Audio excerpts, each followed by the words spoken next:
আজকে ডাল দাও রান্না করব।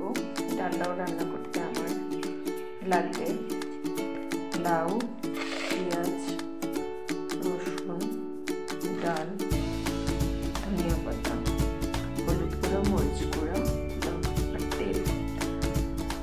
লাউয়ে প্রথমে দিয়ে দিলাম পেঁয়াজ কুচি, তারপর দেবো রসুন কুচি,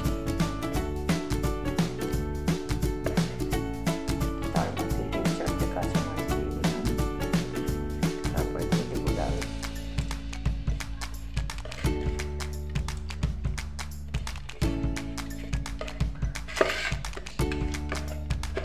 লাউ আর ডাল পরিমাণ মতো যে স্পুন লাগে বসিয়ে দিতে হবে।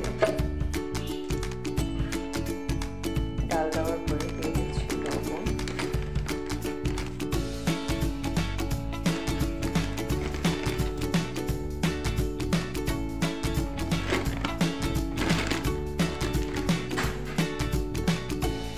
এবার দিয়ে দেব মরিচের গুঁড়া,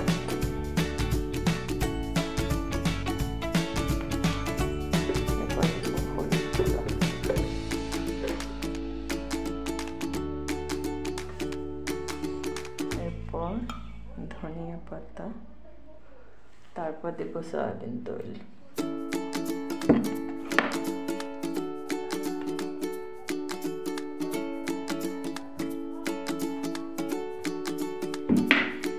এরপরে লাউটাকে সুন্দর করে মাখাতে হবে। লাউ, ডাল, ধনিয়া পাতা সব সুন্দর করে মাখাতে হবে।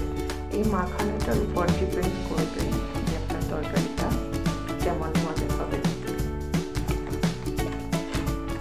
সুন্দরভাবে মাখিয়ে নেবেন সবগুলো উপকরণ দিয়ে।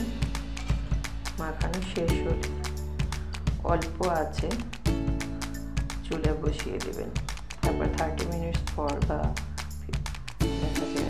20 মিনিট মধ্যে আলু এখানে লাউ যদি ভালো করে থাকে সেটা হয়ে যাবে।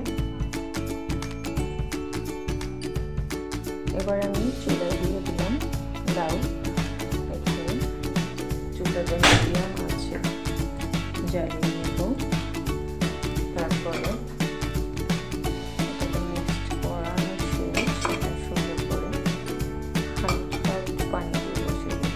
এবার আমি পরিমাণ মতো পানি দিয়ে বসিয়ে দেব।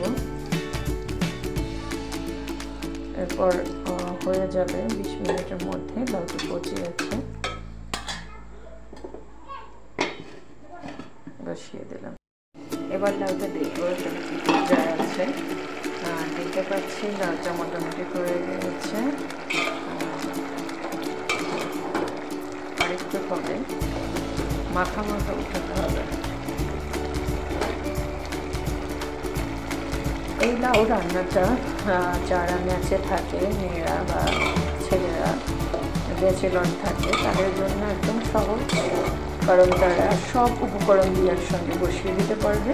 এবং লাউটা খুবই হেলদি একটা খাবার, যা আমাদের শরীরে পানি তৈরি করে, আমাদের শরীরের পানির ঘাটতিটা পূরণ করে। আমার লাউটা মোটামুটি হয়ে গিয়েছে, আর 2 মিনিট পরে